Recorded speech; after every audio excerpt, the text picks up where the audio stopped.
The time has come for the wealthy in this country to pay their fair share of useless and destructive government programs.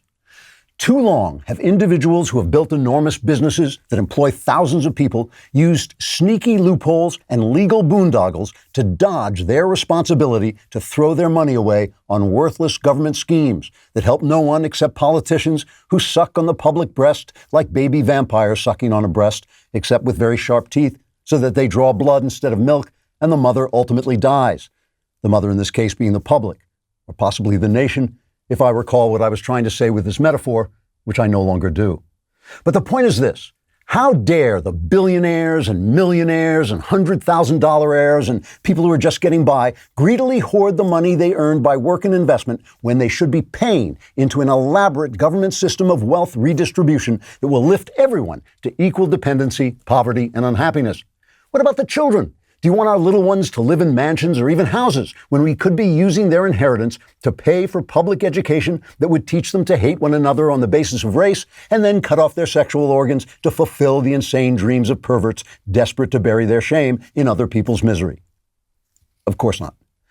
Even as we speak, the fat cats and various other anthropomorphic animals are wallowing in productivity and job creation on their yachts and private planes and sprawling half-acre backyards, when if they would only pay their fair share, we could be providing free daycare for all, so that government babysitters could shower the nation's children with tender, loving sexual perversity and mental abuse. Then, mothers would finally be free to go to meaningless jobs where they tap on keyboards for no discernible reason, instead of wasting their lives building the souls and minds of the next generation as if they were oppressed housewives from the 1950s standing at the pulsing center of a thriving civilization that idolizes them as avatars of feminine power, happiness, and achievement. If big shots and money bags and tycoons and ordinary people are not forced to pay their fair share of useless and destructive government programs, our progress into the future could halt completely, and we could sink back into being a healthy, well-run society of free men and women standing astride a world that gazes up at us in awe and admiration. We must not let that happen. Americans should grab their torches and take to the streets and burn their own lives to the ground in a wild frenzy of envy and stupidity. Then everything will be great. Or everything will be in ashes, but at least there won't be any rich people. So, hooray. Trigger warning. I'm Andrew Klavan, and this is The Andrew Klavan Show. I feel hunky-dunky, life is tickety-boo. Birds are winging, also singing hunky-dunky-doo. Ship-shaped, ipsy-topsy, the world is zippity-zing. It's a wonderful day, hurrah, hooray! It makes me want to sing. Oh, hurrah, hooray! Oh, hooray, hurrah! All right, the vast right-wing conspiracy known as Klavanon deepens as the wandering, shadowy figure known as K, or just me, gives us the truth behind the lies that are behind the truth that are behind other lies. Please go on Apple Podcasts and subscribe to this podcast and give us a 5-star review. It really helps us out a lot, and it helps you out because then it's delivered. Also go on YouTube, the Andrew Klavan channel on YouTube. You can subscribe to that as well. You can press that little bell. No idea what it does, but it's, just press it. It may give you some kind of electric shock or some other kind of a thrill. Leave a comment. If your comment is sufficiently disgraceful and embarrassing and offensive, we will read it on the air because it'll just become an indistinguishable part of my commentary. Today's comment is from Margot Lane, who says, women getting offended by a woman being called a piece haven't been called a nice piece lately. And that's very offensive and fits right in with our philosophy. So thank you, Margot. That was excellent. That was perfect addition to the commentary here. I don't know how you are with your computer, but I am naive. I go on the computer and I don't even think about bad guys trying to use my material, or even good guys, regular guys trying to take my material and use it to sell me stuff. We all take little risks every day when we go online, whether we think about it or not. We think our connection probably won't be interrupted by hackers. Our data probably won't be used against us. But using the internet without ExpressVPN is like driving without car insurance. Why would you take that risk? Every time you connect to an unencrypted network, cafes, hotels, airports, Any hacker on the same network can gain access to your personal data, whether it's your passwords, financial details, any of it. It doesn't take much technical knowledge to hack someone, just some cheap hardware. ExpressVPN acts as online insurance. It creates a secure, encrypted tunnel between your device and the internet so hackers can't steal your personal data. I use it every day so I can continue to be naive without thinking about it and be safe. Secure your online data today by visiting expressvpn.com/Klavan. That's EXPRESSVPN.com/Klavan, and you can get an extra 3 months free. expressvpn.com/Klavan. I know what you're thinking. You're thinking Express. Anybody can spell Express, but how do you spell Klavan? It's Klavan. There are no easy things. I just make it look easy. One thing I would like to say, I don't do this often, but I really feel that this is something I have to promote. You know how Mel Gibson made The Passion of the Christ, and suddenly in Hollywood they thought, oh wow, people like the Bible or something. So they started to make these Bible movies, but they were all anti-Bible Bible movies. So they made Noah with Russell Crowe and Exodus with Christian Bale, and Noah was about global warming instead of sin, and Christian Bale said Moses was kind of a terrorist. He called Moses a terrorist. And so people who love the Bible didn't show up because they didn't want to see Hollywood use the Bible to sell their stupid leftist ideas. And now, this is absolutely true, I know this for a fact, now Hollywood says, well, we don't want to make Bible movies because people don't like Bible stories. They don't make any money because they think that the people were staying home because they didn't like the Bible instead of not liking them. It was kind of like when they made war on terror movies where the Americans were the bad guys and nobody went, and they actually had articles saying people aren't interested in the war on terror, and then Clint Eastwood made his film American Sniper, and the Americans were the good guys, and people showed up in droves. So I wanted to I have teamed up with a group called KO Films, CAYO, KO Films, and we are trying to launch a project where we are going to make biblical content that is really good and faithful to the Bible, but also intelligent and full of interesting characters and really explores the Bible themes and, again, is faithful to the story. So KO Films is trying to raise money for this. They have a website, investinko.tv. Go on. If you would like to support us in doing this, you can go on. There's a little video with me on it. Read the specs. This is a real group. They're really good. The script that I've written, I wrote the first script. It is, I can safely say, one of the very best scripts I've ever written. Cyrus Nowasta, who's a terrific director and never directs anything that he didn't write himself, has agreed to direct this after reading the script. But go on, investinko.tv. Read the specs because it is an investment. And if you want to support us, we would appreciate it. So over the 4th of July weekend, long 4th of July weekend, I went to visit the U.S. Marines Memorial in Arlington. It's right across from Arlington Cemetery. It was too hot for me to go walking in the cemetery, but I went to visit this statue. It's a famous statue based on the picture of the guys raising the flags on Iwo Jima, raising the flag on Iwo Jima.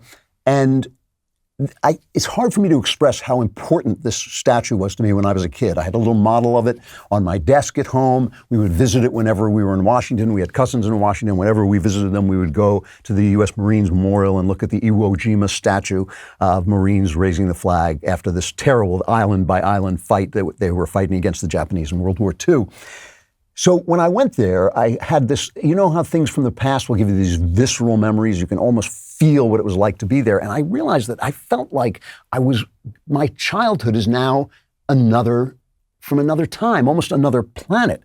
And, you know, it was this sense that I had. I loved this statue because it represented America to me. It represented the fact that America had won World War II and was now fighting the communists in the Cold War, and that we stood for something. We stood for freedom, and it was loving your country was almost required. I mean, the idea that you wouldn't love your country, no matter how liberal you were, no matter whether you were a Democrat or a Republican, everybody knew that had lucked out in being born in this country, and it was a wonderful country.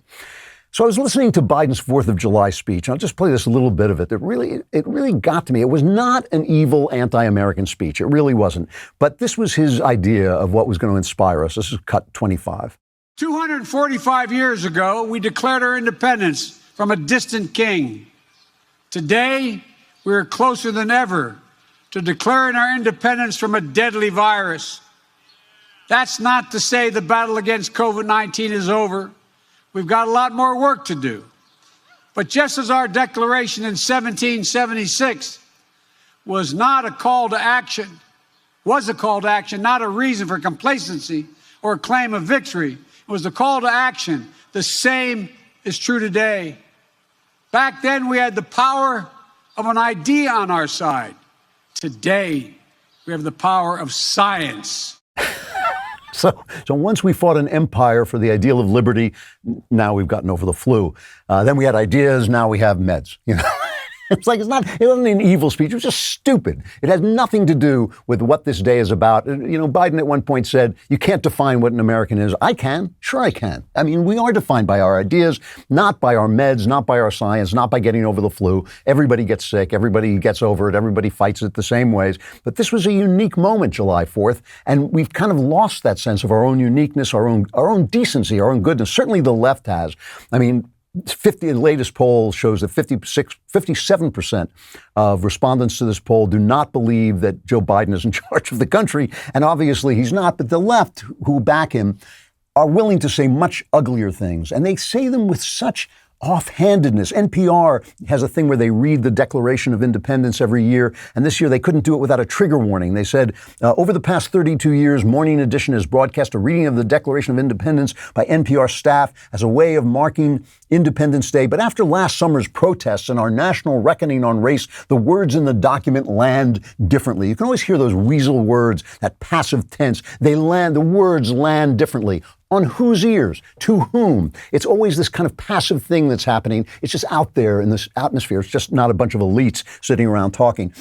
They go on to say the Declaration famously declares that all men are created equal, even though women, enslaved people, and indigenous Americans were not held as equal at the time. Wow, deep, man. That is really deep. People, we live in time and we create ideas, and then slowly over time we live more and more into the meaning of those ideas so that we are now free to reach back to the people who created the ideas and yell at them and insult them for not having been the people that were created by the ideas they created. Oh, wait, that's not deep. That's incredibly stupid. I mean, they just can't come out and say, this is fabulous. This is a great thing that has happened in the world. Not every day. It's not every day that you have to mention our flaws. We all know we have flaws. On July 4th, it's like having somebody's birthday and saying, oh, it's your birthday. You're closer to death. You don't have to say, oh, it's July 4th. We're flawed, but just say, it's great. It's great that this happened. It's a fantastic thing that's happened. Let's try and take care of it as our ancestors did when they died for it. The other thing that really got me was at this same, celebration, Vanessa Williams, who was Miss America for about 10 minutes during the Reagan era, and then they found she had done some S&M nude shots, and they kicked her out of being Miss America. But I've always liked her. She's a talented singer. She's a decent actress. She sings what is now called the Black National Anthem. Lift every voice and sing till earth and heaven ring with the harmonies of liberty. Let all rejoicing rise high as a listening skies. Let it resound loud as the rolling sea. So I don't want to make too big a deal out of this, but it's in keeping with what the left is trying to propose. This is a poem, Lift Up Your Voice, is a poem written by a black poet, I don't know, around 1900, I think it was, to celebrate Lincoln's birthday.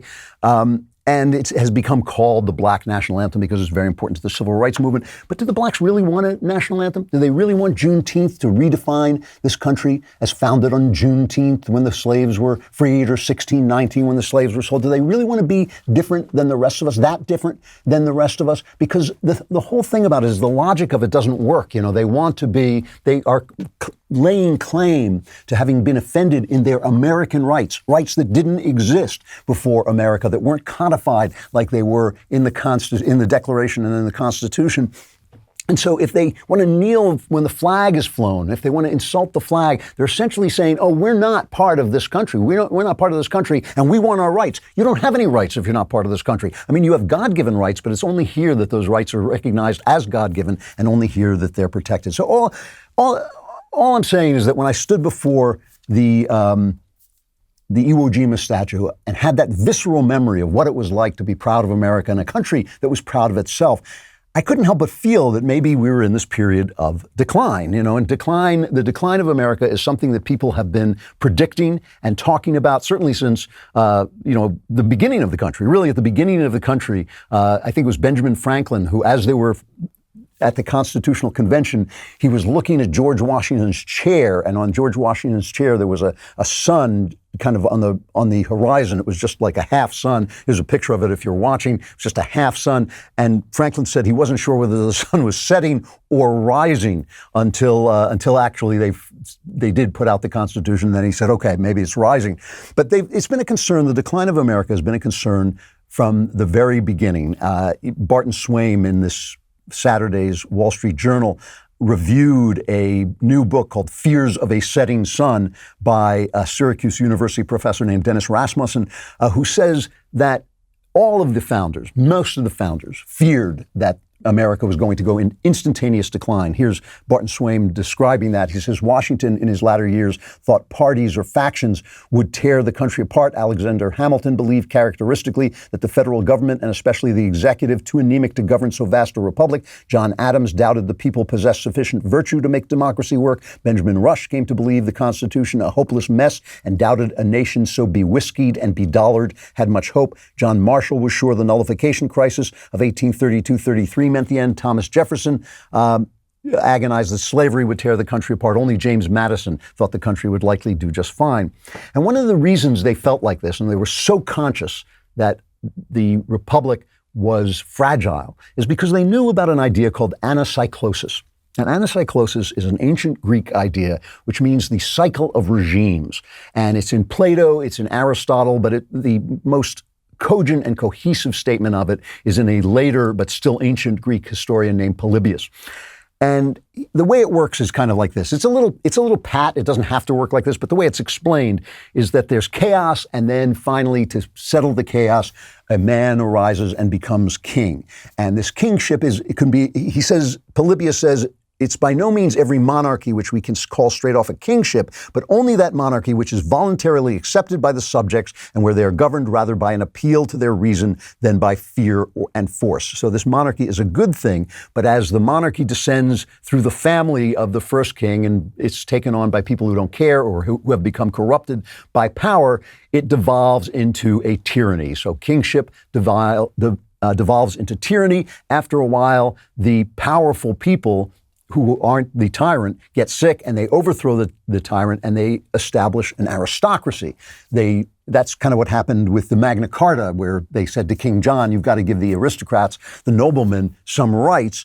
And there's a good version of this, the aristocracy. Polybius says, we can't style every oligarchy an aristocracy, but only that where the government is in the hands of a selected body of the justest and wisest men. So you can have a good aristocracy, but again, as these elites become corrupt, as they seek to consolidate their power and keep anybody from getting at their power, even if they're failures, lazy, corrupt, and stupid, finally, then the aristocracy becomes an oligarchy, right? Just a tyrannical rule by a few, and then the people get sick of that, and they have now become cohesive enough to rise up, and they establish a democracy. And here's what Polybius says about a democracy. It is no true democracy in which the whole crowd of citizens is free to do whatever they wish or purpose, but when in a community there is a traditional and customary reverence to the gods, to honor the parents, to respect our elders, and to obey the laws, the will of the greater number prevails. That is what is called a democracy.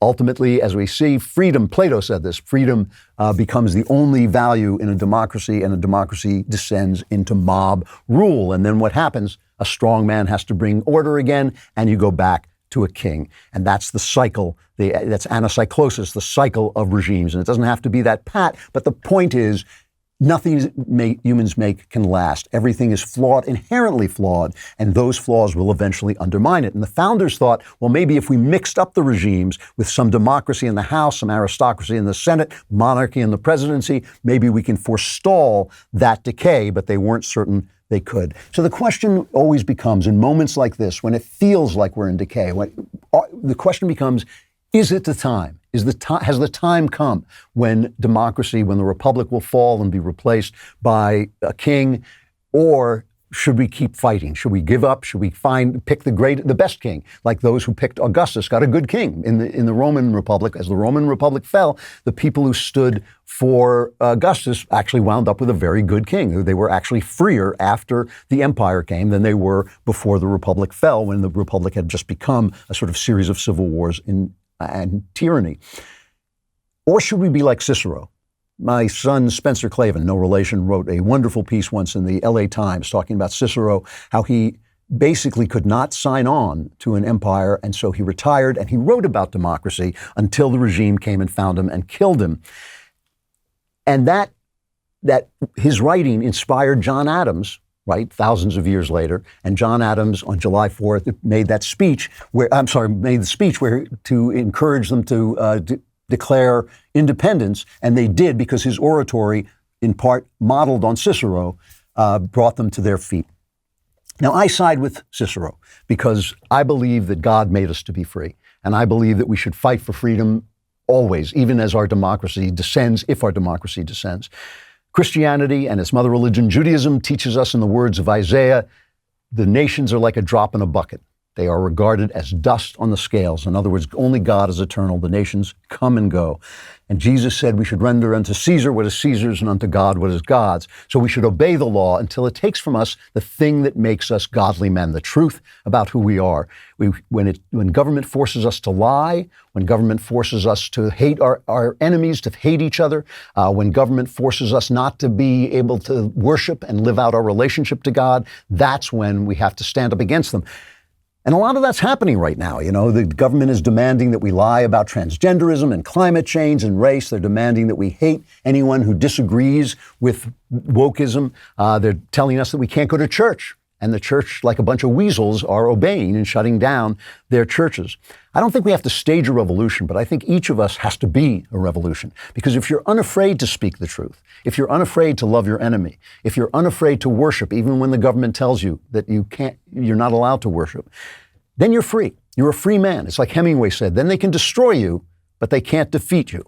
If you can live in the truth, if you can live in love, and if you can live in worship, then the cycle of regimes means nothing to you because you remain a free man no matter what point that cycle is at, even if it costs you your Twitter page, even if it costs you your job, even if it costs you your life. It is a big thing to ask, but it's the thing that God asks of us, and it's the way we remain free no matter where we are in the cycle of regimes. If you will speak the truth, if you will stand up, if you will worship, then the cycle of regimes cannot touch you.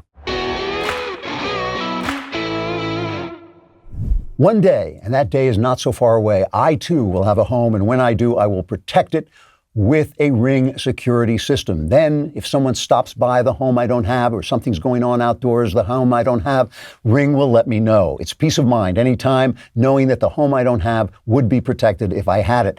At my house, which I don't have, I would be able to keep an eye on every corner of this house I don't have with Ring's easy to install indoor and outdoor cams.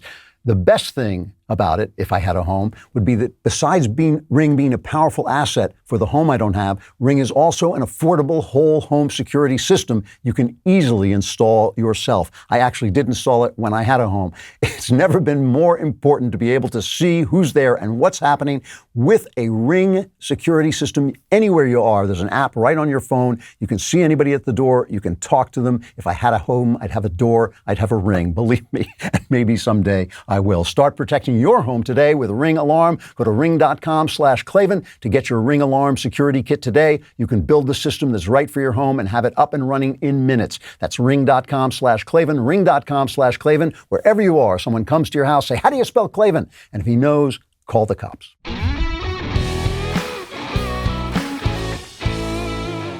The thing is, too, no matter how much you may think we're in decline or no matter how much you're tempted to give up on the country, the fight is still on.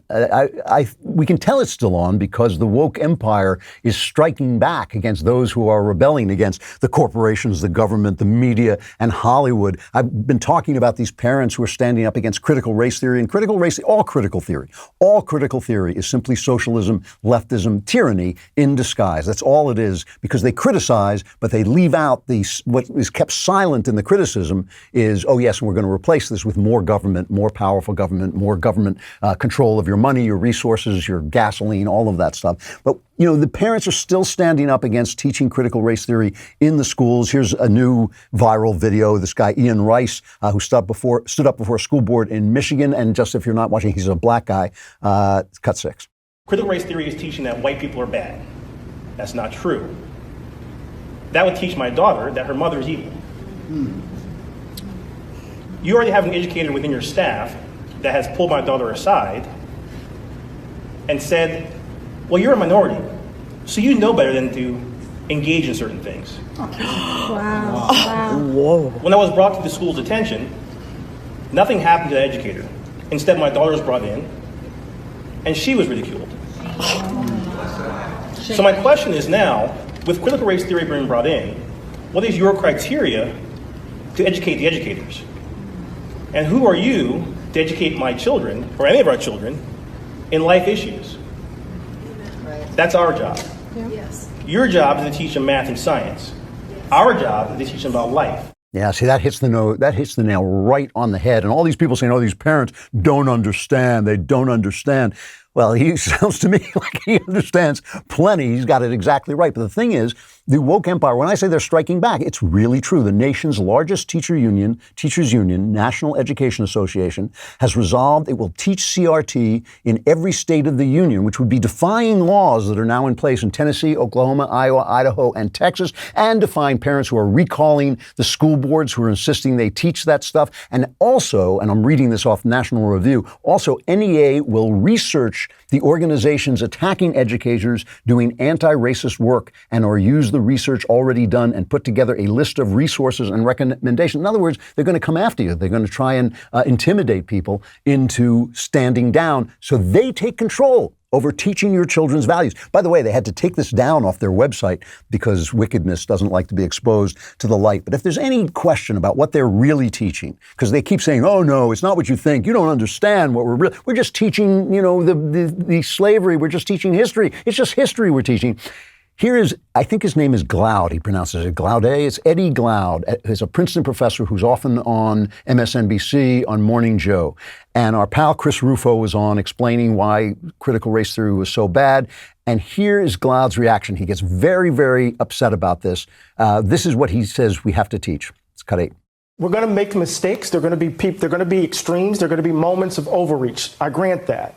But part of what we have to do in this moment, Joe, and we've talked about this, is to confront the ugliness of who we are.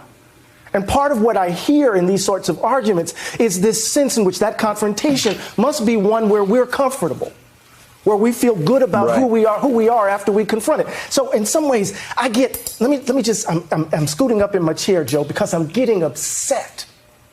Because we're seeing right now in real time a reassertion of the lie. The very thing that keeps us from becoming a different America, because we don't want to accept who we are. The ugliness of who we are, Now, here's the thing. If there had been no England, if there had been no United States, if there had been no Declaration and no Constitution, Glaude wouldn't even know we were ugly. We're ugly compared to our ideals, our perfections. Of course we are. But how beautiful that out of our ugliness, we brought these ideas forward that make us seem ugly to him. Nowhere else on earth, no other time on earth would we be ugly. Any other time on earth, people would sit in awe at what we've done, And I'm going to later in the show, I'm going to talk about one of the greatest short stories written in America, which really explains this, really puts this in a very beautiful and moving way. But he wouldn't know we were ugly if it weren't for these ideas that were created out of our flaws, out of our sinfulness, out of our crazy, bloody history that is all of humankind's history. And the thing that this parent, Mr. Rice, the parent, was saying is the point. Who are these people? Who are these people to teach our children values? What have they done that's so good? Where does their sainthood come from? Where does their moral standing come from that they want to take away from parents the right to teach? They talk about sex education all the time. Well, I can understand you want to teach children where babies come from, okay? But what special wisdom gives teachers or any of these people the right to teach sexual values that parents oppose? Or Hollywood. And Breitbart.com had a story The increase of LGBTQ characters and themes popping up in TV shows made for children in the last decade is not an organic development. It's the consequence of so-called queer creators pushing the LGBTQ agenda and working with major entertainment networks, writers, producers, showrunners, and directors to place sexualized themes into on-screen fare made for young audiences. A recent extensive report by Entertainment Insider highlights the increase of LGBTQ messaging in children's programming. They're doing it on purpose. What right do they have to take from children, to take from parents, the right to teach children their values, even if those values aren't your values? You know, the San Francisco Gay Men's Choir put out a video that went viral singing a song about how, yes, in fact, we are coming after your children. It's cut 5. You think we're sinful? You fight against our rights. You say we all lead lives you can't respect. But you're just frightened. You think that we'll corrupt your kids if our agenda goes unchecked. Funny, just this once, you're correct. We'll convert your children. Happens bit by bit, quietly and subtly, and you will barely notice it. You can keep them from disco, warn about San Francisco. Make him wear pleated pants, we don't care. We'll convert your children. We'll make them tolerant and fair. So, of course, we're all for tolerance and fairness, but some of us have different ideas about how people should behave and what constitutes a moral sexual relationship and what constitutes an immoral sexual relationship. And as you know, I'm pretty libertarian about all this, but I understand the arguments of people who are not libertarian and have the right to pass those views on to their children without these creeps. And you know, this guy, he really does come across as creepy, by the way, as that demonic smile you see in people who are really bad guys. I don't know him. I'm not saying anything about him personally. I'm just looking at his face. But what standing do they have? What is it? What genius, a moral genius, do these people have that should replace the ideas of parents in their children's lives? Children will grow up, they will see the world, they will make decisions for themselves ultimately, and that is right. And these people have a right to make the arguments to adults.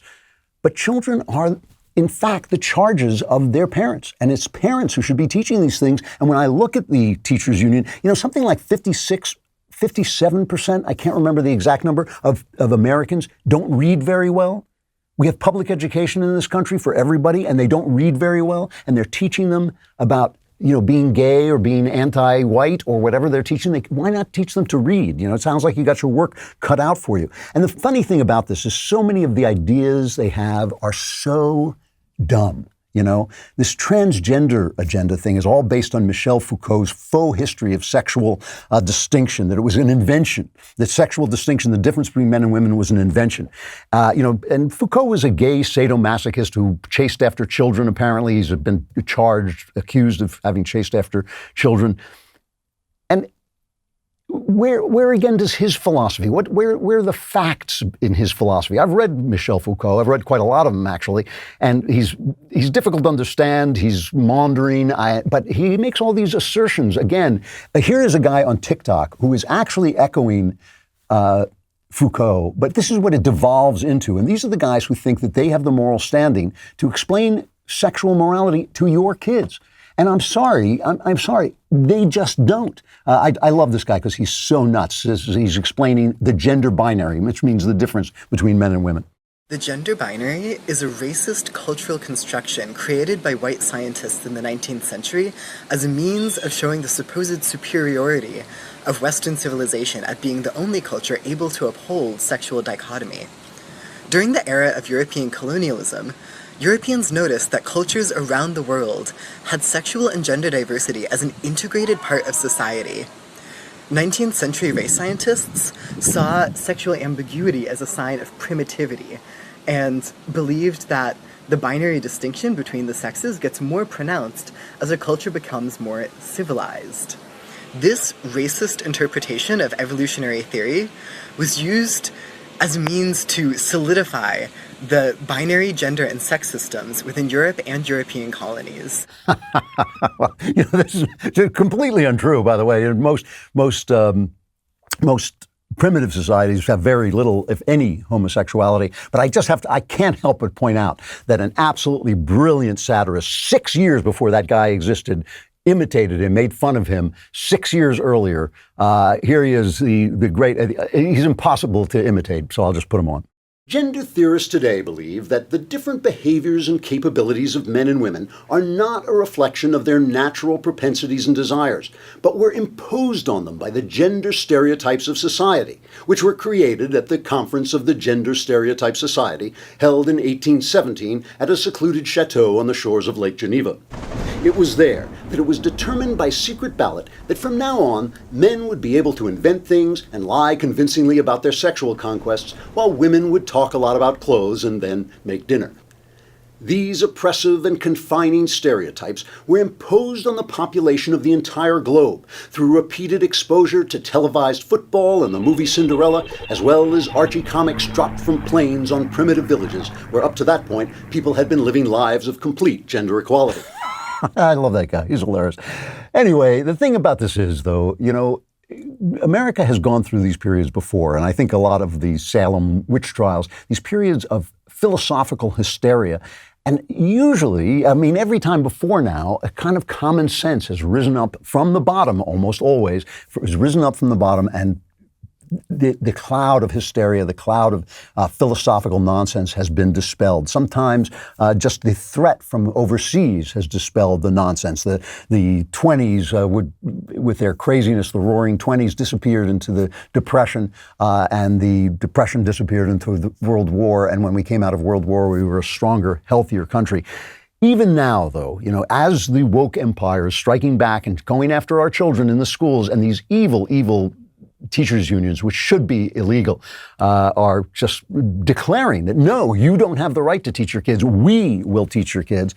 At the same time, in New Hampshire, Republican lawmakers approved education freedom accounts, which students can use toward expenses as private school tuition. In Pennsylvania, Democratic Governor Tom Wolf signed a budget that includes an expansion of high-demand state tax credit scholarship programs that allow people to choose more schools. Ohio lawmakers packaged several school choice provisions into their budget. In Arizona, the legislature raised the funding cap for special needs. The fight is not over. In fact, the fight is on. As you know, MyPillow has a passion to help everyone get the best sleep of their life. But that doesn't do me any good because I'm awake all night long. But MyPillow is so comfortable that I can enjoy it all night long. It's fun to stay awake when you've got a MyPillow. Now, MyPillow has created the new Giza Dream bed sheets. They look and feel great, which means an even better night of lying awake. MyPillow found the world's best cotton called Giza. It's ultra soft and breathable, but extremely durable. MyPillow sheets come with a 60-day money-back guarantee and a 10-year warranty. The first night you sleep or lie awake on the Giza sheets, you will never want to sleep or lie awake on anything else. Giza Dream sheets come in a variety of sizes and colors. MyPillow is making a special offer for my listeners. You'll receive 2 for one low price plus free shipping. That's a good deal. Go to MyPillow.com and click on the radio listeners square and use promo code DailyWire. There you'll find not only this amazing offer, but also deep discounts on all MyPillow products, including the MyPillow mattress, topper, MyPillow towel sets, and so much more. Call 1-800-951-7163. Use the promo code DailyWire or go to MyPillow.com. Make sure you use the promo code DailyWire.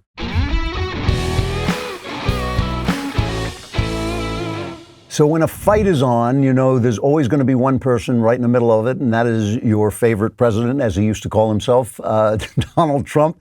Donald Trump has sued Facebook, Twitter, and Google, seeking to restore his online profile after he was suspended from most social media platforms following the January 6 riots in the U.S. Capitol. Now, this is really interesting. You know how on this show you get tomorrow's news today? A couple of weeks ago, I texted Jenna Ellis, Trump's lawyer and a friend of this program and of me, and I said, why doesn't he sue Twitter? Why doesn't Trump sue Twitter? And she said, well, he probably doesn't care enough and doesn't want the problem. And then he did, so he's obviously listening to the show.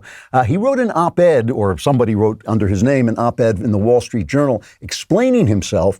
And what is also interesting is he makes an argument that I made last year on the show as well. So clearly, you know, this show is the silent source of all the news on the conservative side, on the constitutionalist side. It all generates from here, just like every slogan people have. It all comes from me.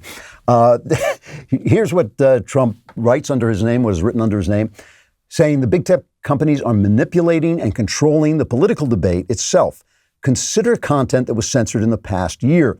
Big tech companies banned users from their platforms for publishing evidence that showed the coronavirus emerged from a Chinese lab, which even the corporate media now admits may be true. In the middle of a pandemic, big tech censored physicians from discussing potential treatments such as hydroxychloroquine, which studies have now shown does work to relieve symptoms of COVID-19. In the weeks before a presidential election, the platforms banned the New York Post, America's oldest newspaper, for publishing a story critical of Joe Biden's family, a story the Biden campaign did not even dispute. Perhaps most egregious, in the weeks after the election, big tech blocked the social media accounts of the sitting president. If they can do it to me, they can do it to you, and believe me, there are. And here's his argument. He says the coercion and coordination is unconstitutional. Now, I didn't say that this was necessarily so, but I said this was a possible argument to make. And so you always, if you're here, you're about 6 months ahead of everybody else. Trump says the Supreme Court has held that Congress can't use private actors to achieve what the Constitution prohibits it from doing itself. In effect, big tech has been illegally deputized as the censorship arm of the U.S. government. This should alarm you no matter your political persuasion. It is unacceptable, unlawful, and un-American. Even the fact that they won't allow anybody to post anything about the Chinese virus that is out of keeping with the CDC, that's essentially doing the government's work of silencing people for them. Now, look, we all know that Trump is going to fundraise off this, and this is partly a fundraising thing. And I'm worried because his lawyers, when he was fighting over the election, his legal team, with the exception of Jenna, was so loony and bad that I thought they made what could have been an interesting case. They just made it untenable. And of course, the January 6th riot did hurt his reputation. It was a bad thing. He didn't stop it. He didn't speak out against it soon enough. And it was embarrassing. Obviously, they've turned it into the Reichstag fire. So at this point, it's hard to even talk about it in a sensible way. But it was an embarrassment, I thought. But the thing about this is this is, I think, probably the most important thing happening. And the threat, and I've made this argument before, but let me just make it one more time. The threat to our rights of free speech, whether they come from the government or they come from private entities, have to be stopped because the rights come from God. The rights are both above corporations and they're above the government. The thing is, these companies are not like the cake baker in Colorado who cannot be forced to express celebration over something that he thinks is unholy, like gay marriage or transgenderism. That's not right, that he should be forced to express this. These companies have the wealth and power, more wealth and power than most sovereign nations. Most nations are not as wealthy as Amazon and Google and Facebook. You know, these are incredibly powerful entities. They have been given special privileges by the government in this 230 regulation, which allows them to act both as platforms and as publishers and to be free of the rights, of the responsibilities that publishers have when they decide what they will and won't publish, but to act like platforms, like a telephone company, essentially. So on the telephone, you can pick up the telephone and say anything you want as long as it's not illegal, as long as you're not conspiring, committing actual crimes on the telephone. You can say anything you want, any opinion you want, including Nazis, communists, doesn't matter. You can say all that stuff on the phone. You should be able to say whatever you want on some of these platforms because they are that monopolistic and that powerful. And the point about our rights coming from God, that the Declaration informs the Constitution, that the purpose of the Declaration is to state the philosophy that behind the Constitution, which is just a set of laws, means that our rights are given to us by our Creator. You don't have to believe in that Creator, but you have to accept that He exists. Right? It's like an axiom. You just have to say, all right, for the purposes of my liberty, I believe in this Creator, even though privately I'm an atheist. That's perfectly fine. It is the axiom of this country. It is the unprovable but necessary idea of this country that our rights are God-given, because you cannot make that argument. Now, I had Alan Dershowitz on the show back in April, I believe it was, and I said that to him, and he said, no, you can't rest your rights on God because there are too many different gods and too many interpretations of God. And, I thought, well, there are lots of different answers to 1 + 1, but only one of those answers is correct. And you don't have to believe in Jesus or the Hebrew God. You have to believe in the God who gives us these rights. You have to believe the God of the Declaration. And now, Dershowitz, the one thing about Dershowitz is he does admit that this is a complicated question, but that these guys constitute the most dangerous threat to our free speech rights in our lifetime. And he had a really interesting comment on Newsmax. This is cut 2, where he talked about the paradoxes of this case and of this lawsuit and why the lawsuit is potentially very interesting. Cut 2. It pits freedom of speech against the First Amendment. Wow, how could that be? There's no doubt that the media giants are denying President Trump his free speech and me, my free speech. They've taken down a debate between me and Bobby Kennedy. And they're also denying the free speech rights of people who want to listen to their views. So free speech is clearly on the side of the plaintiffs. But the defendant, the media giants, are claiming they have a First Amendment right to deny free speech. They have a First Amendment right to censor. And the courts are going to have to resolve this conflict between free speech on the one hand and the First Amendment on the other hand. First time in American history, this conflict has been presented. And to me, the solution, the idea that our rights precede the Bill of Rights, our rights come from God, not from the Bill of Rights. The Bill of Rights protects our rights, but the rights are already there. We are endowed with those rights, is the only argument that you can really make, because the First Amendment is just there to keep the government from taking away your free speech. Your free speech rights do not disappear when the First Amendment disappears. As Dershowitz pointed out himself on this show, it was a really good conversation. Go back and look at it. It was April 30th, I believe. As he pointed out on the show, Alexander Hamilton didn't think there should be a Bill of Rights for the simple reason that any right that was not given to the government, right that was not given to the government by the Constitution, this is what they mean by enumerated rights, any power that was not given to the government didn't have. And since the Constitution never mentioned speech, never mentioned that the government could control speech, there was no question whether or not the government could control speech. They could not. They could not do it because the Constitution is a positive document that tenders certain powers to the government, and those powers it does not tender to the government does not have. That was Alexander Hamilton's argument. Fortunately, more far-sighted people prevailed, and they wrote the Bill of Rights because once you give people power, they just assume they have all the power. It's just impossible not to do that. It is impossible for people to have power without wanting more and more power. And the thing about this is, I say this on Twitter all the time, and the left shows up and they're like you know how the monkeys go crazy at the zoo and they start screeching and throwing excrement through the cages? That's what leftists are like on Twitter. The minute I say this, there is no God, and you can't, no, these are private entities. And if you can make Amazon carry a book, like when Harry became Sally, they took down that book, meaning that subject will not be published. That subject will not be discussed because Amazon sells most of the books in this country. They think, well, if you can make them carry a book, then you can make the Colorado cake baker bake a cake for a gay wedding. It's not the same thing. It's not the same thing. A small cake baker, local cake baker in Colorado is not the same thing as a multinational power, a multinational outfit with the power of a state. The left, again, used to know this when corporations were on the right side, when we had a manufacturing economy instead of an information economy, and manufacturing economy is responsible to reality, so they were more conservative, and so corporations were more conservative.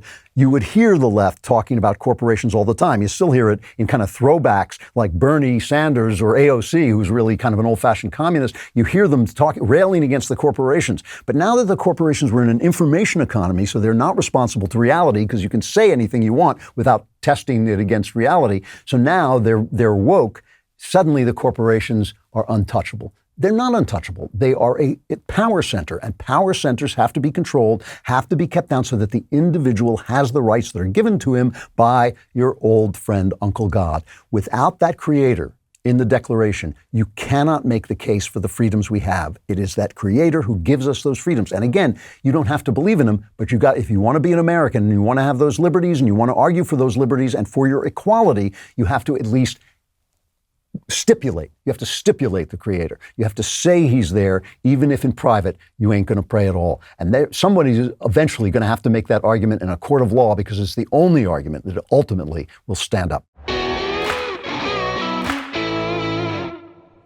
It has been amazing flying recently, because I was flying during the pandemic lockdown, and it was kind of nice. The planes were empty, the airports were empty. Now they're packed. A lot of us are going to be on the move again this summer. The best thing you can do, take your Raycons when you travel. A pair of Raycon wireless earbuds in your ears can make all the difference, no matter what you're listening to. You get crisp, powerful beats at half the price of other premium audio brands. Raycons look great. They feel even better. They come in a range of cool colors and with customizable gel tips, which are really good for me because I don't get a comfortable fit without them. And Raycons are built to go wherever you go, with quick and seamless Bluetooth pairing and a compact charging case. Raycon's offering 15% off all their products for my listeners. And here's what you've got to do to get it. Go to buyraycon, that's BUYRaycon.com/Klavan. You'll get 15% off your entire Raycon order. And it's such a good deal, you want to grab a pair and a spare. That's 15% off at buyraycon.com/Klavan, buyraycon.com/Klavan. But how do you spell Klavan? You tap on the little thing. Yep, that's it. And there are no E's in Klavan. So I want to talk about one of the greatest American short stories ever written. And if you're a political person and you don't care about the culture and you turn me off whenever I start talking about the culture, stay on this time, because this is a really important point that essentially explodes everything that the left is saying about critical race theory and about what the right is trying to accomplish by stopping them teaching this poisonous garbage and racist garbage to our kids. The name of the short story is The Devil and Daniel Webster. And here are some important things you have to know about it. This is by a guy named Stephen Vincent Benet, very talented writer. It was published in 1936 in the Saturday Evening Post. Now, if you don't remember the Saturday Evening Post, I mean, even I don't really remember the Saturday Evening Post, but it was kind of America's magazine, where, you know, Norman Rockwell's paintings would appear in the Saturday Evening Post, and it was a very American, patriotic magazine. So it was published in 1936. It won the O. Henry Award, which was at the time the most prestigious award for a short story. And it was taught to me in junior high school, and I would wager back in the day it was taught to everybody in junior high school. I would imagine you couldn't get out of junior high school without learning about or reading The Devil and Daniel Webster. He was a very talented writer. He wrote a great spooky story. If you're like me and you love spooky stories, he wrote a story called The King of the Cats, and this is a very spooky story. He died very young in his 40s, Stephen Vincent Benet, but he was given a posthumous Pulitzer, and he adapted, you know, the rape of the Sabine women, a famous myth. He wrote the rape of the Sabine women, and that was adapted after his death into the musical Seven Brides for Seven Brothers, which is Ben Shapiro's favorite musical, I think. So this thing, and this story is so famous, it has been mocked and satirized a million times. The Simpsons had an episode about it where Homer sold his soul to the devil for a donut. I'll just play a little bit of that. It's funny. I'd sell my soul for a donut. Well, that can be arranged. Thunders! You're the devil? It's always the one you least suspect. Now, many people offer to sell their souls without reflecting upon the grave ramifications. Do you have a donut or not? Coming up, just sign here. That was written by Conan O'Brien, who's one of the writers on that. Very funny episode, one of their Halloween episodes. The Monkees, nobody remembers the Monkees, but that was a rock and roll show. They had an episode with it. Alec Baldwin and Anthony Hopkins made the remake of the movie, but that never got released because everything that Baldwin and Hopkins do together bombs in some way. So I'm going to tell you the story, and there'll be spoilers. I won't give you the ending, but there will be spoilers, but it's worth listening to anyway. And Daniel Webster, you have to know, was a great orator. He was an American lawyer and statesman. He was in the Congress. He became Secretary of State. He tried to become president, but he never did. He was famous for his brilliant oratory and his brilliant arguments in the courts of law. And he lost a lot of popularity when he supported the Compromise of 1850, which was to try and keep the 1850 right before the Civil War. He was trying to keep the Union together, and so he supported this compromise that had positions in it that made the slaveholders in the South angry at him, but also it had a fugitive slave law in it that made the abolitionists angry at him. Some of them said that he had, in order to win the art of oratory, he had sold his soul to the devil, and now the devil had come to collect his soul. He had lost his soul. But a more charitable way of looking at it is he loved the Union, and he was desperate to keep the Union together, and he thought this compromise might do it. And so that's the real character. What Stephen Vincent Benet does is, I think, maybe thinking about this idea that Daniel Webster had sold his soul to the devil, he turns him into a mythology. So the story begins, yes, Daniel Webster's dead, or at least they buried him. But every time there's a thunderstorm around Marshfield, they say you can hear his rolling voice in the hollows of the sky. And they say that if you go to his grave and speak loud and clear, Daniel Webster, the ground will begin to shiver and the trees begin to shake. And after a while, you'll hear a deep voice saying, "Neighbor, how stands the Union?" Then you better answer, the Union stands as she stood, rock-bottomed and copper-sheathed, one and indivisible, or he's liable to rear right up out of the ground. So you have this enormous character of Daniel Webster. And of course, this is written in 1936, so it's long after Webster is gone. The bulk of the story concerns a farmer named Jabez Stone, who has no luck. Everything goes wrong for him. And one day he breaks his plow on a stone, and he says, he's in a fit of fury, he says, "I vow it's enough to make a man want to sell his soul to the devil, and I would too for 2 cents. Whereupon, of course, the devil hears him and shows up. And here's the scene reimagined for the 1941 film of The Devil and Daniel Webster, on which Stephen Vincent Benet collaborated. He helped write the script. Here's the devil trying to convince Jabez Stone, to sell his soul. When I think of your opportunities. My opportunities? Why, man, you have one of the richest farms in the county. You just go about it the wrong way. So many men do. Hard work. That's all right for people who don't know how to do anything else. It's all right for people who aren't lucky. But once you're lucky, you don't have to work for other people. You make them work for you.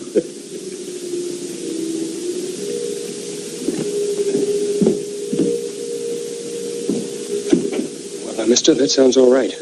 But how do I go about it? Clever man like yourself, he can find money anywhere. Money to pay his bills, money for his wife and children, money enough to be a rich man. All he needs is a friend to point it out to him. Like this.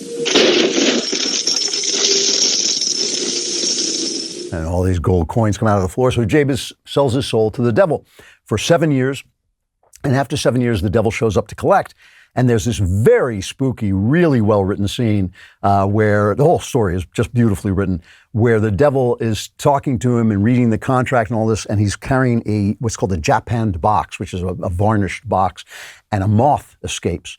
And the moth flies around, and Jabez Stone hears one of his neighbors shouting from the moth, shouting, "Help me, help me." And it's the soul of one of his neighbors who he thought was alive. And here, once again, I'll just show you one more scene from the film, is that scene.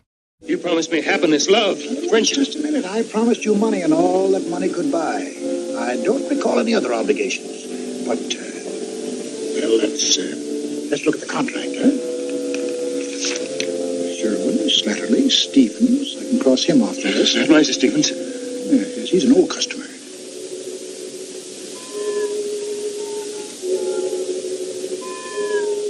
It's Miser Stevens' voice. Miser Stevens' soul. I'm sorry for the disturbance. It can't be. He's in there dancing. He was. He was. He's not dancing anymore. So Jabez wins a little more time. He convinces the devil to give him a little more time, and he runs to get Daniel Webster to defend him. And Webster comes over, and of course, he's ready to take on the devil in argument. But the devil has the contract on his side. And he says the story says at first, Jabez Stone had a flicker of hope, but when he saw Daniel Webster being forced back at point after point, he just sat scrunched in his corner with his eyes on that japanned box, right? He's in terror.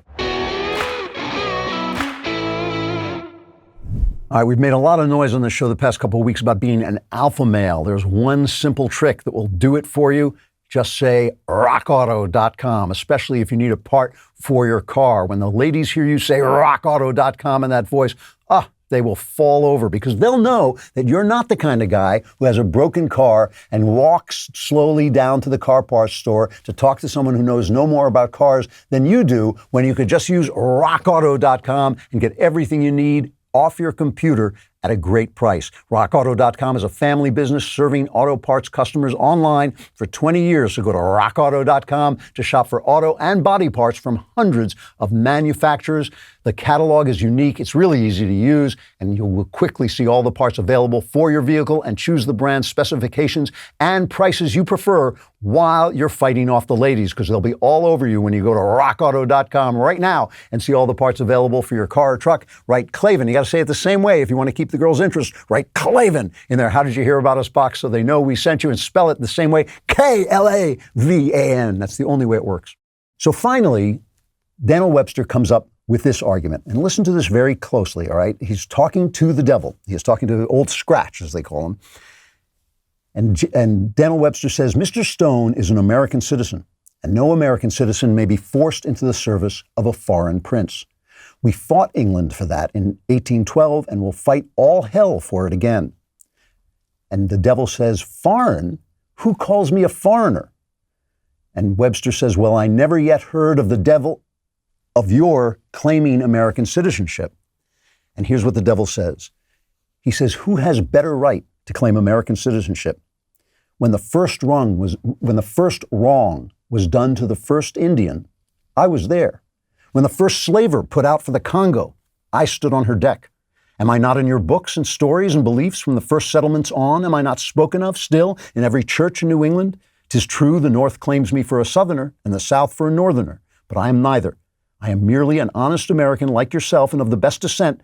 For to tell the truth, Mr. Webster, though I don't like to boast of it, my name is older in this country than yours. So the devil says he's been in America all the time. The way they treated the Indians, he was part of that. The way the slavers came in. So it's a complicated idea, you know, this idea that we've never confronted our evil. This is a story in the Saturday Evening Post, written in 1936, won all kinds of awards, made into movies, made into an opera, it parodied and all this. And the idea that America has had the devil in it from the beginning is right there on the page. So Webster's smart, and he says, if the devil is an American, right, then he has to give Jabez a trial. And whereupon the door opens, and in come 12 American and British sinners, and even an Indian sinner, I think, and a judge out of hell, right? These are historical figures who are deemed evil for one reason or another, and they form the jury that is going to judge whether Jabez Stone has to surrender his soul. One of them is a guy named Walter Butler, who was a loyalist. He was a Tory who fought for the British in the American Revolution, and who had a raid in New York on a place called Cherry Valley, where the Seneca Indians tortured and murdered women and children. So this is what Walter Butler is. So the Indians, you know, appear both as being mistreated, but also as being dangerous savages, right? So there's a very complex idea of the Indians. Oh, they weren't saints just because the Americans mistreated them, didn't make them saints, but also they had this other side to them. So it's a complex depiction, and the judge is Judge Hawthorne, who presided at the Salem witch trials. Now here's the description of the trial. Webster had faced some hard juries and hanging judges in his time, but this was the hardest he'd ever faced, and he knew it. They sat there with a kind of glitter in their eyes, and the stranger's smooth voice, the stranger's the devil, the stranger's smooth voice went on and on. Every time he'd raise an objection, it'd be objection sustained. But whenever Daniel objected, it'd be objection denied. Well, you couldn't expect fair play from a fellow like this Mr. Scratch. It got to Daniel in the end, and he began to heat like iron in the forge.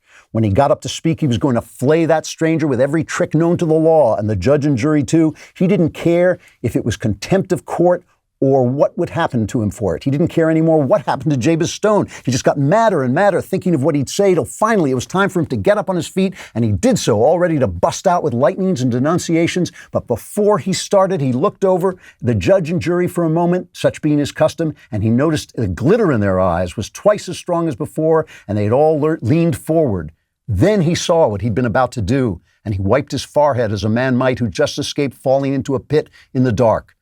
For it was him they'd come for, not only Jabez Stone. If he fought them with their own weapons, he'd fall into their power. He knew that, though he couldn't have told you how. In other words, if he succumbs to the hate and the lies of the devil, he will become damned himself. And that's what the devil wants. He wants the great man, not just this little farmer. So instead, he makes a different kind of defense speech. And I can barely read this without breaking up. It's such a moving speech. But here's what he says. Instead, he makes this speech to the jury.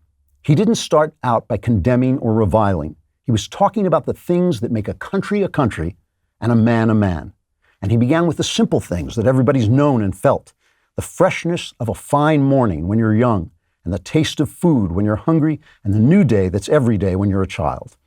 He took them up and he turned them in his hands. They were good things for any man, but without freedom, they sickened. And when he talked of those enslaved and the sorrows of slavery, his voice got like a big bell. He admitted all the wrong that had ever been done, but he showed how out of the wrong and the right, the suffering and the starvations, something new had come, and everybody had played a part in it, even the traitors. You see, these people who claim that without critical race theory, we're not going to teach the history of America, that we've never heard before about the evils of slavery, they're lying to you. Here's Jamie Weingarten of the American Federation of Teachers, who's just been lying about this from the beginning. She's sitting with Chris Cuomo, and she lies about what the right is trying to accomplish. Here's what she says. The fear is that teachers will be so bullied and so disparaged, we've seen that already, and threatened, that they'll stop teaching about the Civil War, the 13th, 14th, 15th Amendment, anything to do with the issues around race, discrimination, bigotry, and things like that. It's a lie. It's just a lie. This story was written in 1936, won the O. Henry Award, was made into a movie twice, has been parodied and mocked, and just was such a classic. I don't think they teach it anymore. It was such a classic that everybody knew it. Everybody knew the devil and Daniel Webster when I was a kid was just a phrase that people would use. We've been teaching the flaws and the problems and the sufferings and the evil of America forever. We always knew there was good and bad here, but out of the good and bad, a new thing has come. And that's what all critical theory doesn't want to see, that in our flaws and our sinfulness, in our wars and our slaveries, in our betrayals of our own ideals, we have brought forth on this continent a new nation with a new idea, a kind of freedom that has never been seen before. And that's what they're trying to take away, because they have this idea that they have moral standing, they have expertise, they have a kind of intelligence and an insight to see better than we can see ourselves and to teach our children what we don't want to teach them. It's a lie. It's been a lie from the beginning. And I think this story is proof of that lie. So my birthday is coming up, and if you want to give me a truly meaningful gift, it's Tuesday, I think, is my birthday. I'm 172 years old. If you want to give a truly meaningful gift to me, you might want to go to paintyourlife.com and get a professional hand-painted portrait of me from several different angles. You can create that from any photo at a truly affordable price, or maybe you want to give it to somebody you actually know and love and something that they will value. You can choose from a team of world-class artists and work with them until every detail is perfect. User-friendly platform lets you order a custom-made, hand-painted portrait in less than 5 minutes. I actually tried this with a picture of myself, and it did come back, and it was great. You can send any picture, anything you want, yourself, your children, family, a special place, or me. I think that would probably be the best idea. Combine photos into one painting. It makes a perfect birthday gift, and like I said, my birthday is coming up, so you'll want to get on it right away. At paintyourlife.com, there's no risk. If you don't love the final painting, your money's refunded, guaranteed. And right now, as a limited time offer, you can get 20% off your painting, 20% off, and free shipping. To get this offer, text the word Andrew to 64,000. That's Andrew to 64,000. Text Andrew to 64,000. Paint your life. Celebrate the moments that matter most. Terms apply. Available at paintyourlife.com/terms. Again, text Andrew to 64,000. Some bow to political correctness and some write entire books exposing its evil roots to help Americans stop its spread. Michael Knowles is the latter. The book is called Speechless, Controlling Words, Controlling Minds. And if you haven't picked up a copy, I want you to buy this book. Go out and buy this book right away. The book takes you through the origins of political correctness and why it's absolutely essential that we stand up and fight its insidious spread into every public institution in America. Because if we don't, the consequences are waiting for us and our children in the not so far away future. And if you don't know where to start, don't worry. In the book, Knowles gives you the tools you need to understand and spot political correctness in order to stop it. This book is the #1 nonfiction bestseller in the country everywhere, but in the New York Times. The New York Times #1 bestseller sold 6,864 copies. Speechless sold 6,573. Still didn't make the list. So if you don't know the history and relevance of political correctness already, you're about to. Just do everyone a favor and go out and buy this book. Buy this book. Also, Speechless, Controlling Words, Controlling Minds is available everywhere right now. And if you don't feel like making a trip, it's available on Amazon in hardcover and Kindle edition, so you have no excuse not to buy this book.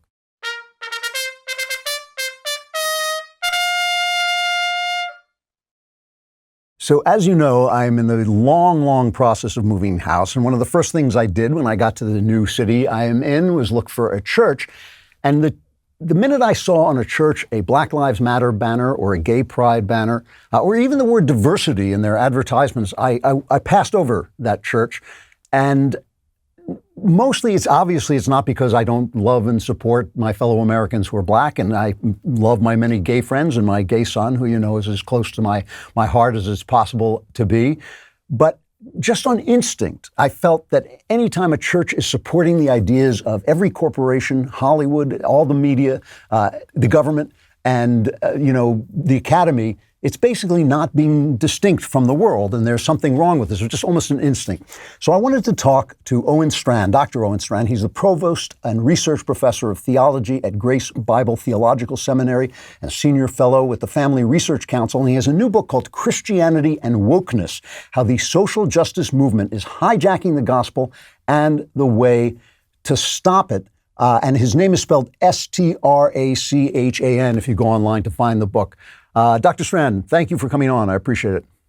Thank you so much, sir. Thank you for having me on.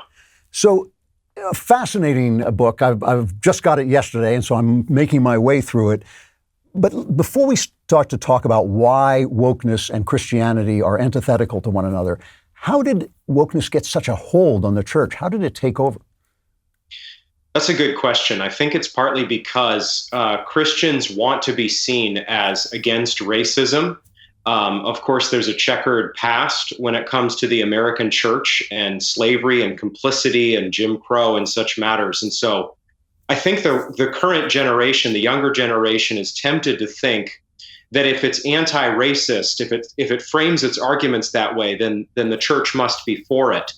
In addition, I think you have a generation today that often takes its cues from a secular culture. So if the elite left is platforming an issue, then that is a matter that the Christian church, especially younger types who want to promote a kind of reasonable, palatable Christianity, take very seriously. I think you take those two matters, you take the postmodernification of America and the church more broadly, and you recognize that you've got a pretty potent brew that evangelicals are sadly taking in and thinking that if they become woke, if they drink this Kool-Aid, then they are effectively anti-racist in a biblical way. But in reality, Andrew, the two worldviews are completely at odds. Yeah, it's very dispiriting to see the church take on the ideas of the world. I noticed the foreword of your book, Christianity and Wokeness. The foreword is written by John MacArthur, who's also been a guest on the show, writes terrific biblical commentary, and is one of the few people who kept his church open, no matter how hard LA tried to shut it down, and they tried pretty hard. So yes. You have a very extensive explanation and a very specific explanation of why woke is not Christian, of the way it actually betrays Christian ideas. I want to go through some of these. I won't have time to go through all of them, but you say wokeness tweaks the doctrine of humanity, losing sight of the imago Dei, the image of God, as our constituent identity. Can you explain that? Yeah, in wokeness, basically, white people are effectively white supremacists. That's according to the tenets of critical race theory, which is the formal ideology that drives the informal mentality or even the mood that wokeness represents. So per critical race theory, if you're a white person, you're basically a white supremacist. That's not because you have done actions or said words along those lines. It's because whiteness is the oppressive power structure, and I'm speaking here in Marxist terms, that dominates people of color. So that compromises the doctrine of the imago Dei, that every person has inherent dignity and worth. Wokeness tells us, no, if you're white, basically you don't have that dignity and worth. You're a worse pig than some other pigs, to quote Animal Farm. I mean, it does strike me when I see these Black Lives Matter banners on churches, and there are a lot of them in the town I'm moving into. I can't help thinking that Christianity is actually above the concept of race, that there's something that when Paul says there's no Greek or Jew in Christ, he basically is erasing the whole concept, and they're bringing it back again. Yeah, I think that's right. I think fundamentally race is not an idea that is grounded in Scripture. The idea that if you have a certain skin color, then you're a different slice of humanity than somebody who doesn't have that skin color.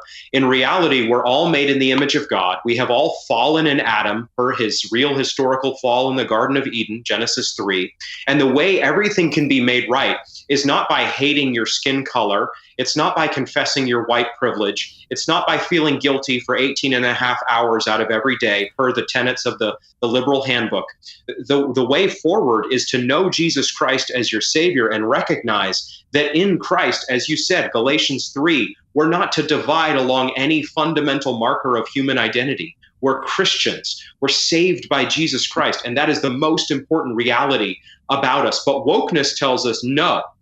And this is why it's so pernicious for the church. You Christians who think you have unity in Jesus, actually, you need to recognize that white Christians hate black Christians by nature in a lot of cases. And so this is poisoning the unity that we already have in Christ.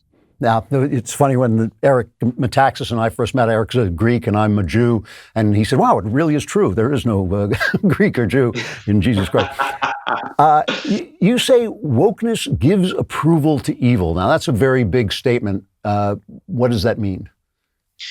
Well, it approves of basically the broader LGBT agenda. So, for example, the woke mentality works hand in glove with what is called an intersectionality framework, so that you see those who have do not have access to power in different groups, for example, sexual minorities, as those who have been oppressed by those in the sexual majority. So a person who's in the sexual minority, that means that they effectively have this kind of quasi-righteous status. And if you embrace those tenets of woke ideology, you're going to recognize that you're being handed a fundamentally different morality than Scripture gives you.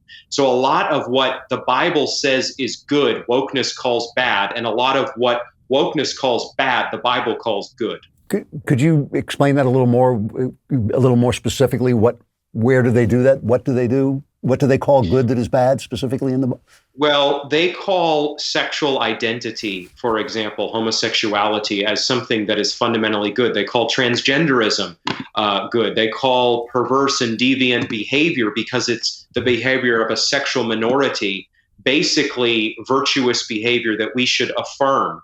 And that's where you recognize when you go to something like the platform of Black Lives Matter, it's been scrubbed in recent months. But before it was marching hand in glove with this kind of vision of racial unity and racial equity. So wokeness is not just about race. People sometimes think it is. People think critical race theory, it's really coming down the pike at us on the matter of race. It is, but it's also seeking a whole-scale transformation of the social order per the tenets of Marxist social justice, such that anyone who is oppressed by the majority and by the norm needs to be unseated, and those who have been oppressed, those whose behavior has been labeled sinful, as in the case of those I was mentioning a minute ago, they need to be elevated and basically treated as a virtuous cause. And that causes major problems for the Christian worldview. You know, we talked before of how this took over and the guilt that Christians feel, or the Christian church feels, over its spotty record in racial matters and all this.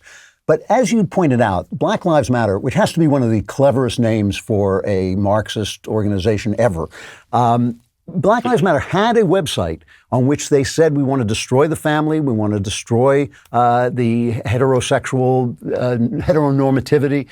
We want to. The leaders have said they are trained Marxists, which is antithetical to Christian thought. I mean, Marx is a materialist ideology.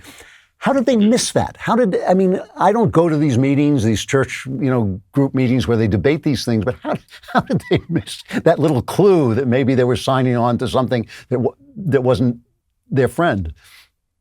That is a great question, Andrew. And basically, in recent years, there's been a lot of movement from different outside groups pressuring Christianity and Christians, especially younger Christians, to think that they can merge Christianity with some kind of behavior like transgenderism or homosexuality.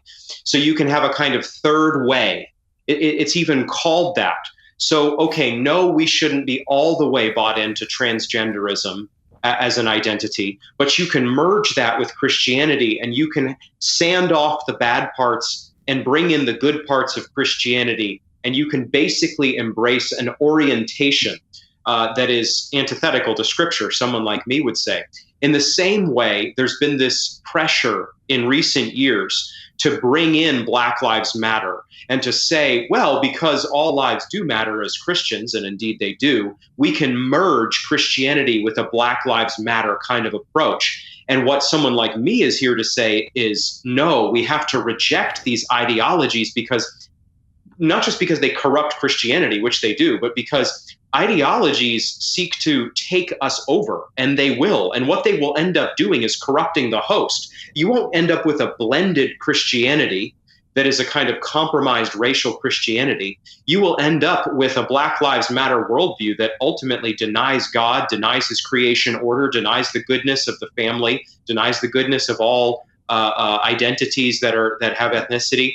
And so you're going to end up losing your Christianity in the end. It's not a bargain that's going to play out well for you. You know, I get a lot of letters from people who can't find churches, and one of the themes that is constantly coming up is that the church seems to have lost faith in the faith. They seem, when you close down because the state tells you to close down. I mean, I was appalled that John MacArthur was the only guy who kept his church open in LA. I mean, he was one of the only people who kept his church open. Has the church lost its faith in Jesus Christ? I mean, do they no longer believe that they are onto some good thing that is above the world, beyond the world? Is that, I mean, when you talk to the people in charge of these organizations, do they no longer speak in supernatural terms?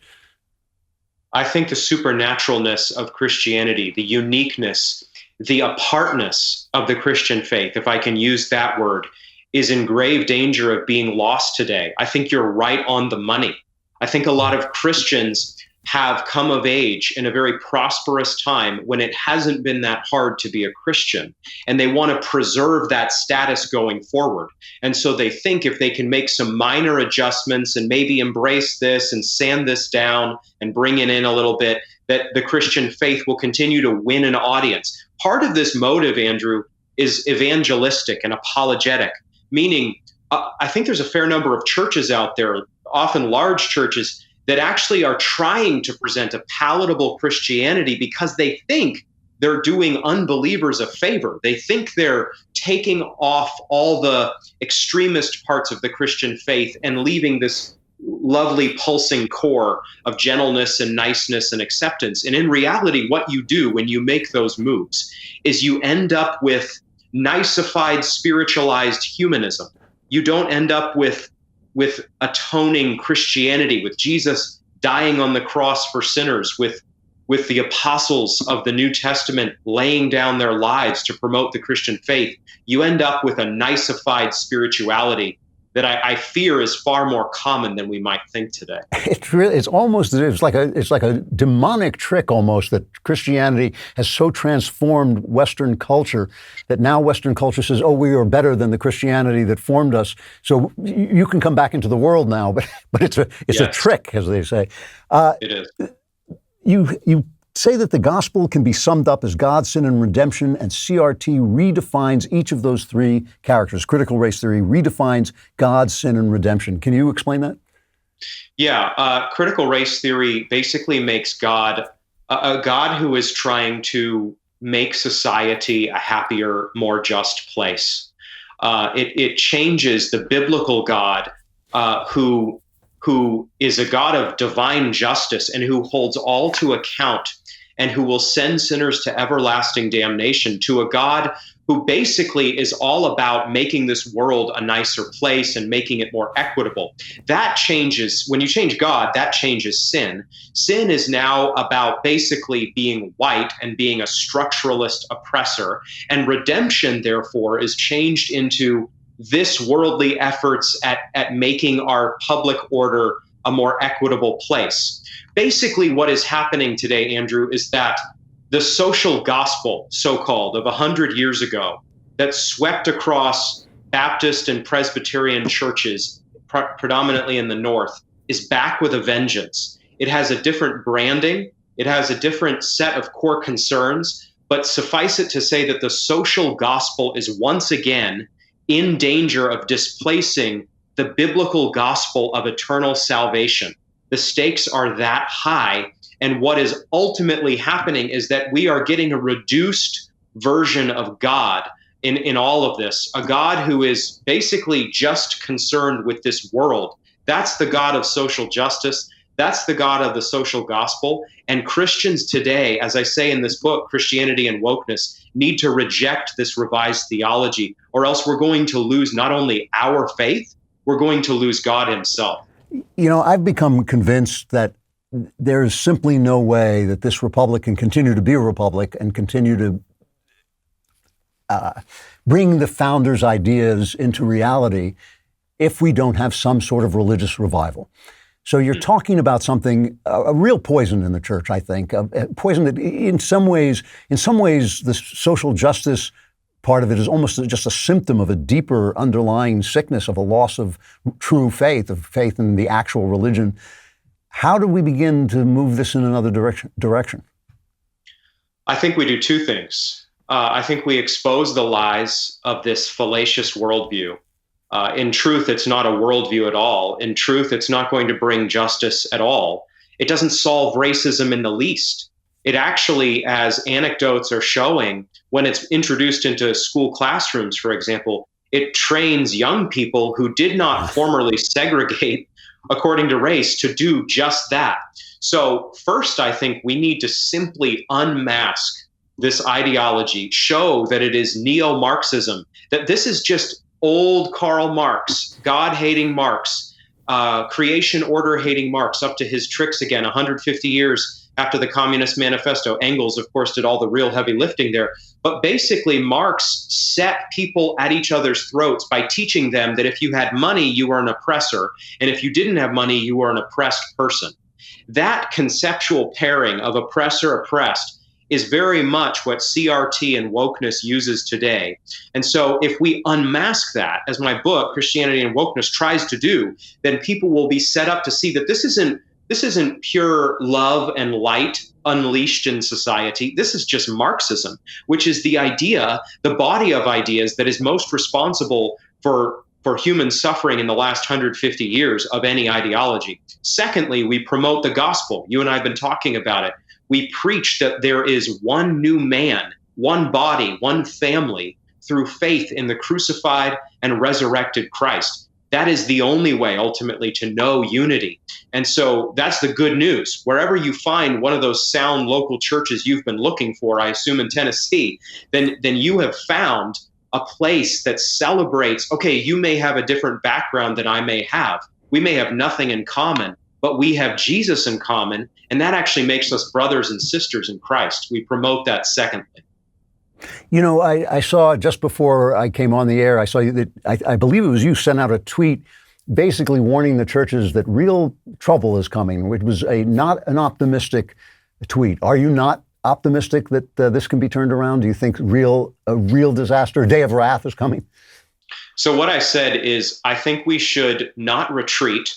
I don't want us to head for the hills into cloisters, but I do think we should prepare for winter, because I do think if this kind of ideology succeeds in mainstreaming as it currently is, then it will set people at odds against one another.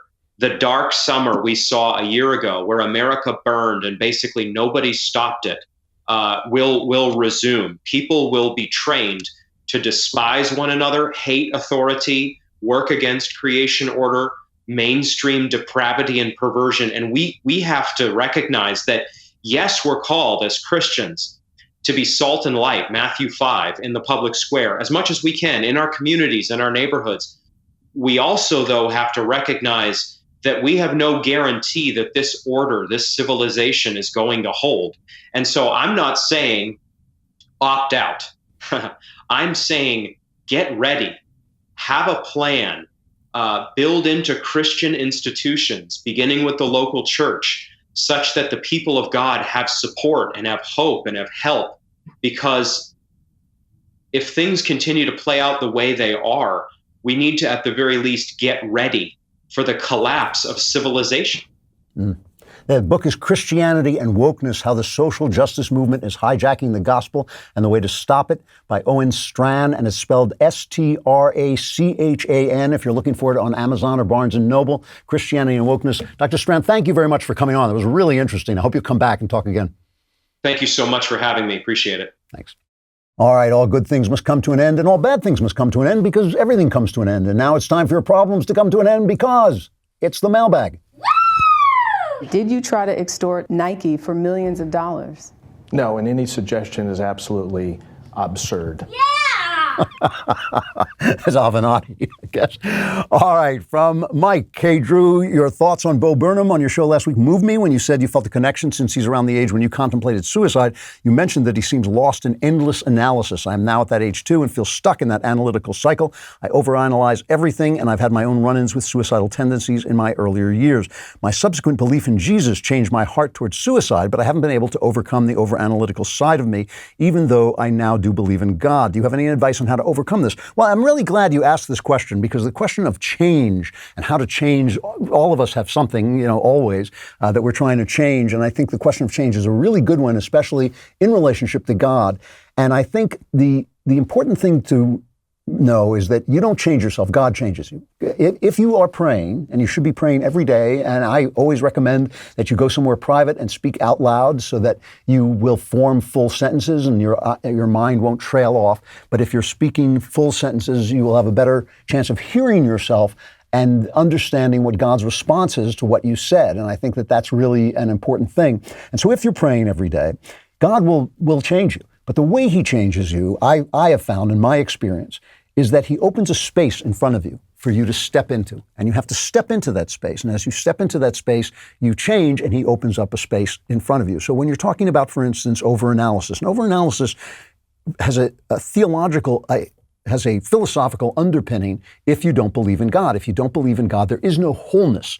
There's no wholeness without God, so everything can be broken down, and you think you're being wise, and to a certain point, that's true, and then it stops. It's as if you gave your car to a mechanic and said, could you fix this? And you came back, and he said, yep, everything is great now, and all there were bolts and nuts and pieces and parts. He just overanalyzed the thing and took it apart. The point of analyzing something is to fix it so that you can be in the wholeness of it, so you can drive the car, because it's the experience of driving the car, the getting from one place to another, the wind in your hair when you put the top down, all those things, that's what the car is all about. It is not about all the little pieces, right? The little pieces go in to form a bigger thing. And the same is true with philosophy. The same is true with your life. You are trying to get to a wholeness that allows you to grow and move forward. So what I would say is, I would bet that the very fact that you are complaining about this, the very fact that you know this has happened, God has opened that space in front of you, and now you have to step into it. And how do you do that? You do it by actually exercising your mind. C.S. Lewis talks about this. He says,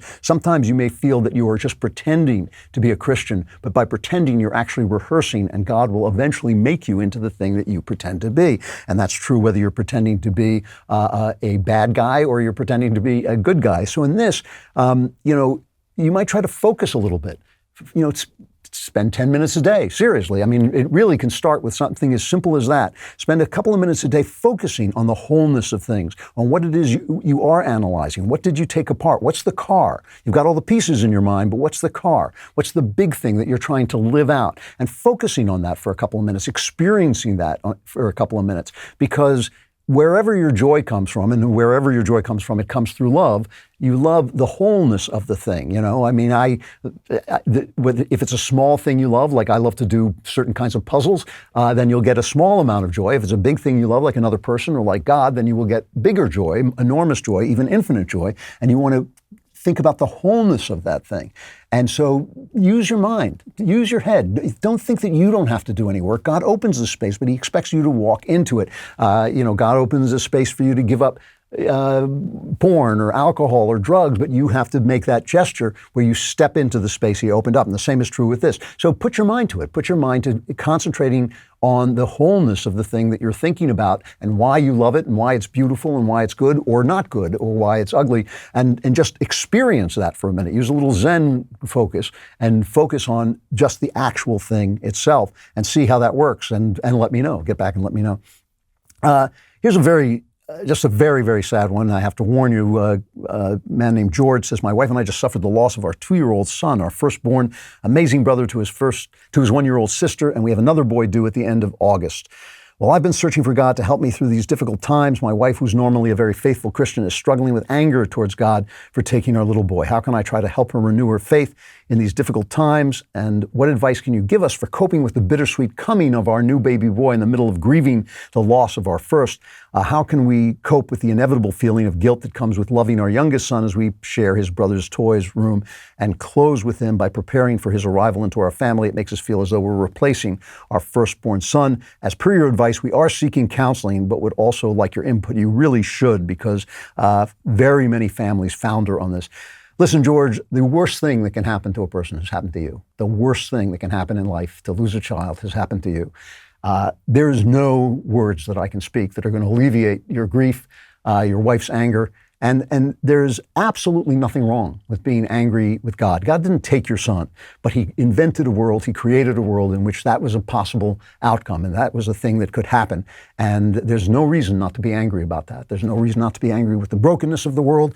There's no reason not to be angry with your loss. And you should bring that anger to God. I mean, he's going to know what to do with it certainly better than I do, and certainly better than a counselor will. You should bring that anger to God. But the one thing I want to say that I can point out, because I can't make it better. It's a tragic thing, and it's going to be with you forever. And it's going to, the only thing that is going to lead you back into joy is one time. As I always say, grief is a desert that has to be crossed on foot. It's not going to get better in your time. It's going to get better in God's time. And what you want as you cross that desert, to continue that metaphor, what you want is to follow God as your star out of the desert. So when you come out as a deeper, richer person of more compassion, and the sorrow that's in you informs your joy. And that sounds like a contradiction, but it's not. Sorrow and grief can inform your joy and make it deeper, richer, and more substantial than it was when you were shallow because you hadn't experienced this terrible thing. But the one thing that I noticed in this letter that may be something that I can add is that you talk about how you can help your wife renew her faith. Your wife, that's not what your wife needs. What your wife needs is for you to grieve with her. She needs to see that you too are suffering, that you're together in this suffering, that you are not above her, you're not wiser than she is, you're not at a different place, at a better stage because you're not angry with God and she is. You are both in a state of loss, and you have to go into your grief and let it be, let it exist. Look, I know grief, and it's a terrible thing. It is a terrible, terrible thing. It's like you think you're in a brick outhouse. You think you're in a brick enclosed space that you can't get out of, but you can, and you keep walking and you keep moving, and there is another place for you to get to, and God has a place that he is leading you to. But don't be afraid to grieve with your wife. Don't be afraid to just be with your wife. You don't have to help her. You just have to be with her in this terrible moment, and be ready to open your heart and love to this new child. This new child is not replacing the other child. The other child is with God, but this new child needs your love, your full and complete and utter love, and had nothing to do, he has nothing to do with this death, and he's not replacing anybody. He's a new thing that is coming out of this tough, difficult world that we live in with its tragedies. And God love you. I hope you move forward. My heart breaks for you. Well, let us end on a higher note with this a video from Paul, I think his name is. This is the video we got. Lord Klavan, this is your arch nemesis, Lord Navalk. I have kidnapped your colleague Michael Knowles, which I understand is an enormous blessing to you. However, I will be sending him back to you unless you transfer me $100 million worth of cryptocurrency by Saturday, no later than around lunchtime. Once the transfer is complete, I will wipe Michael's memory and set him free in Eastern Canada. Unless you send another $2,000 or $3,000, it can be anywhere in the world. I'll just need enough to cover flights. Thank you for your time, Lord Klavan. Do not mess this up, and I hope to hear from you soon. Why on earth would I want him to release Michael Knowles? He says my deadline is Saturday, but I'm going to have to think about that for a couple of weeks. Meanwhile, the Klavanless week is here. There will be wailing and gnashing of teeth. It's going to get very noisy. It's going to hurt because that gnashing of teeth ruins your jaw. You're probably not going to make it to next week, but if you do, I will be here. This is The Andrew Klavan Show. I am Andrew Klavan.